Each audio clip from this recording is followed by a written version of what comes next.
Buenos días, mis queridos alumnos. Me da mucho gusto volver a exponer esta clase de matemáticas. Ya recuerden que no es un repaso, es una manera de seguir avanzando en nuestros contenidos. Y ahora, para continuar en nuestro tema de segundo grado, vamos a continuar con el tema volumen de prismas y cilindros. Entonces, en este tema vamos a tratar de explicar de manera práctica cómo ustedes pueden hacer en casa este aprendizaje, y quiero poder ponerles unas definiciones de qué es volumen, qué es prismas y qué es un cilindro. Entonces, recordemos primero que un volumen es un espacio que ocupa un cuerpo. Es un espacio que ocupa un cuerpo. Y ese espacio puede ser llenado por una materia líquida, gaseosa, o puede ser llenado por una materia sólida también. Entonces los prismas, ya conociendo qué es el volumen, entonces los prismas son poliedros que tienen dos caras paralelas, o sea, una en parte superior y otra en la parte inferior. Y sus caras laterales son paralelogramos, son rectángulos. Estas caras son perpendiculares a las bases, es decir, forman un ángulo recto y no oblicuo, porque si fuera oblicuo, entonces sería un ángulo menor o mayor de 90 grados. Algunos elementos que conforman un prisma, aquí podemos ver un prisma pentagonal, es la base. La base, recordemos que un prisma tiene dos bases, a diferencia de las pirámides, que en su momento vamos a ver el volumen de pirámides, la pirámide que solamente cuenta con una base y un pináculo, ¿va? Pero en este caso los prismas tienen dos bases, una superior y una inferior. Y ahí tenemos las aristas, que son las que unen dos caras.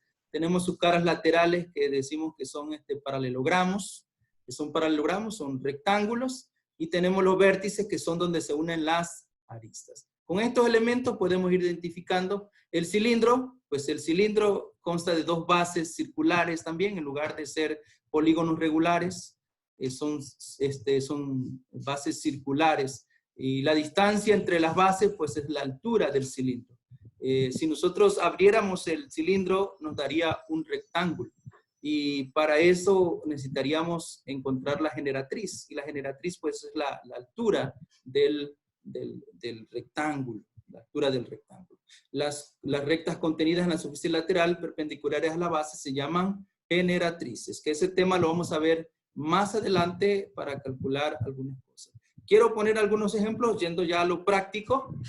Quiero poner aquí, por ejemplo, encontré aquí en mi casa 3 cuerpos geométricos en forma de prisma hexagonal. El primero, el segundo es un cilindro y el tercero es un prisma cuadrangular. Con estos 3 vamos a hacer los siguientes 3 ejemplos para que ustedes los puedan analizar.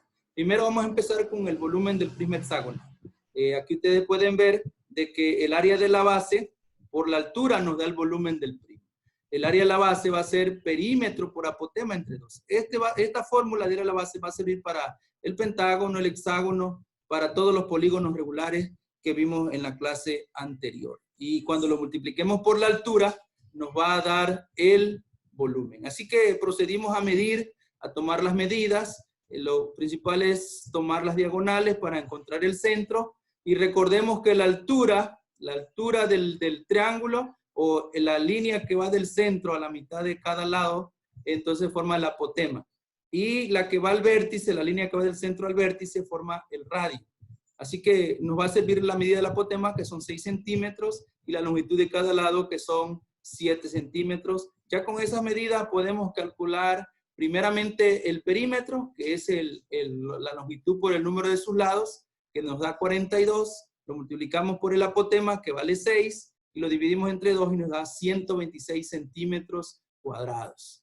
Eso sería el área. Procedemos a medir la altura del prisma, y nos da que la altura del prisma es igual a 17 centímetros. Entonces los 126 centímetros cuadrados que teníamos de área, lo multiplicamos por 17, nos da 2142 centímetros cúbicos. Y entonces ya tenemos aquí entonces el volumen del cilindro.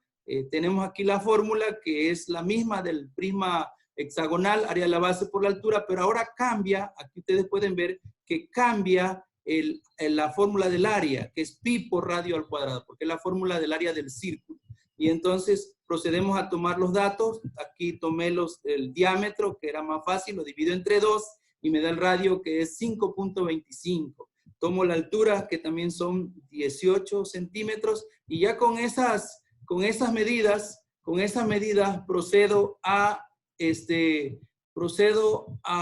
tomar la altura, procedo a tomar la altura del cilindro, que serían 18, con esa medida que es 5.25 y 18 centímetros, entonces nos da el área de 86.59 centímetros cuadrados. Recordemos que aquí, primero, antes de multiplicar por 3.1416, primero elevamos al cuadrado 5.25 y ya procedemos a tener el resultado. ¿Cuál es el volumen entonces del cilindro? ¿Cuál es el volumen entonces del cilindro? Pues el volumen del cilindro que tenemos ahora aquí en este momento es de, al multiplicar el área que nos teníamos de 86.59 por 18, que es la altura, nos da 1558.42 centímetros cúbicos. Y por último, el último ejemplo que quiero ponerles es el volumen del prisma cuadrangular. Aquí tenemos el volumen del prisma cuadrangular. Procedemos a poner aquí el volumen del prisma cuadrangular, que es la misma fórmula, área de la base por la altura, solamente que el área ya no es un hexágono, ya no es un cilindro, sino es un cuadrado.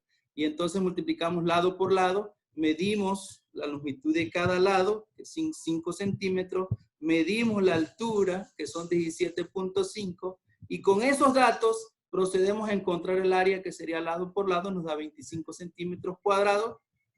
Tenemos también el volumen del prisma al multiplicarlo por 17.5 y nos da el volumen de 437 centímetros cúbicos.